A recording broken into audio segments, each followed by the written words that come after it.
大家好，我是光哥。又到了吃茭白的季节，今天用茭白分享一道好吃的下饭菜。这样炒出来的茭白鲜香美味又下饭，主要是操作还十分的简单。首先准备500克的茭白放在大碗中，挑选茭白我们一定要挑选这种比较鲜嫩一点的，这样做出来的口感才更好。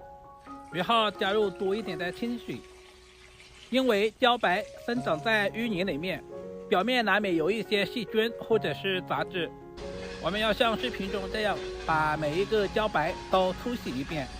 经过这样清洗之后，我们吃着也更加的放心。全部清洗干净以后，我们再把茭白的根部切掉一部分，因为根部有点老，放在一起的话会影响整道菜的口感。茭白我们这边也叫高笋，也有些地方叫茭瓜，不知道你们那边叫什么呢？接下来我们再把茭白切成片，这里我们千万不能切太薄，大约在一个硬币的厚度就差不多了。如果切太薄的话，那样吃起来口感不好。全部切成视频中这样的厚薄就可以了。切好以后放在提前准备好的碗中备用。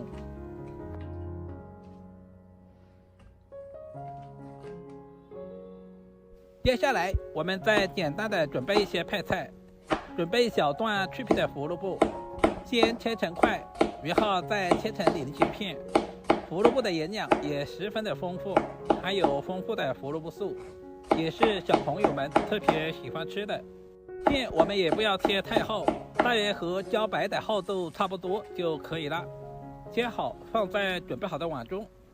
接下来再准备小块五花肉，首先把五花肉的猪皮切下来，因为猪皮比较硬，切下来的猪皮我们也不要直接扔了，我们可以用来做肉皮炖。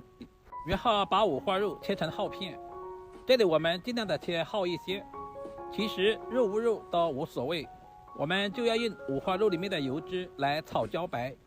然后再把五花肉切成小条，我们尽量的切均匀一些，这样方便下一步的操作。全部切成视频中这样就差不多了。全部切好以后和胡萝卜放在一起。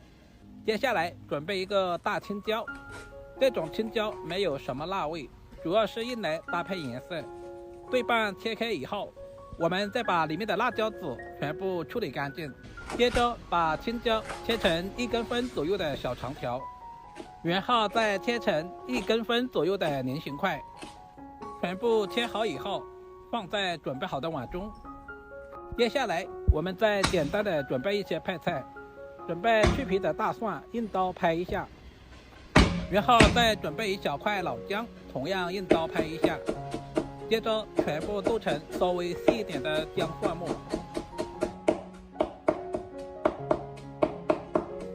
全部剁成视频中这样就差不多了。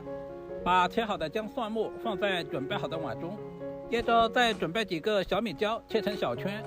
小米椒不仅可以增加辣味，而且可以搭配颜色，如果吃不了太辣的也可以不用放。全部切好和姜蒜放在一起。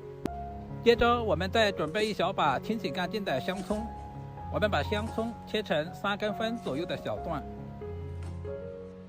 全部切好以后放在盘中备用。下面我们来调个碗汁，空碗中加入1大勺的生抽酱油，然后再加入少许的红烧酱油上色。接下来我们再加入小半勺的蚝油，接着我们再加入1大勺的食盐调味，然后再加入1大勺的鸡精，接下来再加入少量的白糖，然后用勺子充分的搅拌一下，把所有的调味料搅拌化开。下面我们开始操作，准备一锅开水，往水中加入小半勺的食盐，用勺子充分的搅拌化开，然后再加入少量的食用油。再把茭白倒在锅中，我们要提前把茭白焯下水。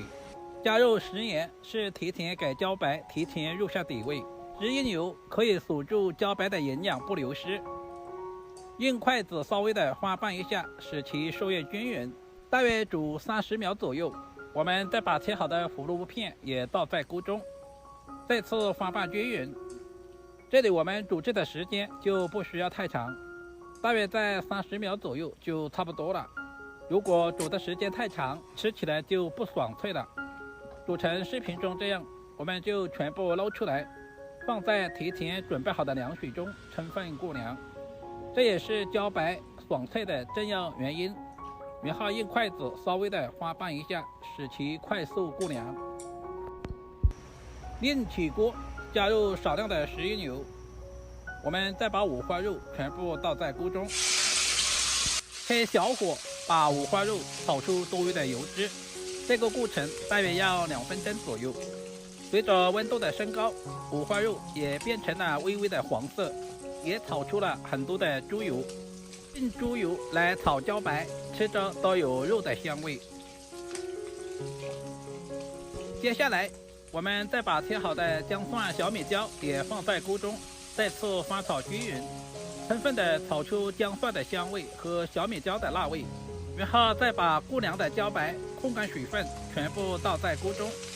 这里我们要开大火，充分的翻拌一下，把茭白和胡萝卜表面的水分炒干。经过这样炒制以后，更加容易入味。亲爱的朋友们，视频都看到这里啦，借您花菜的小手点个赞再走呗。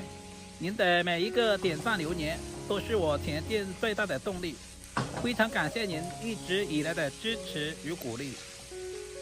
充分的炒香以后，我们再把调好的碗汁也倒在锅中，再次翻炒均匀，把所有的调味料炒至化开，把茭白炒至入味。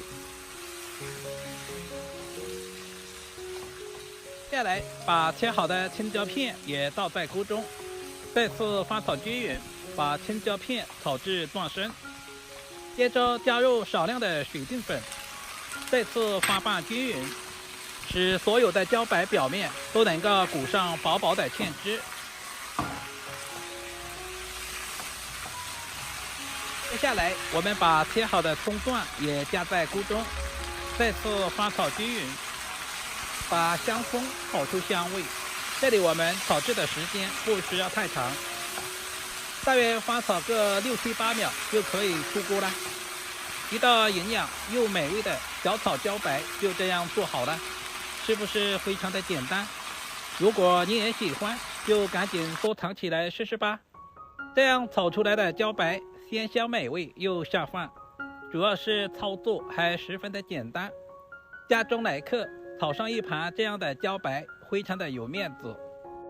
如果今天的视频对您有一点点帮助，就麻烦点赞、收藏、留言并转发出去。点我头像还可以看到更多家常菜制作视频。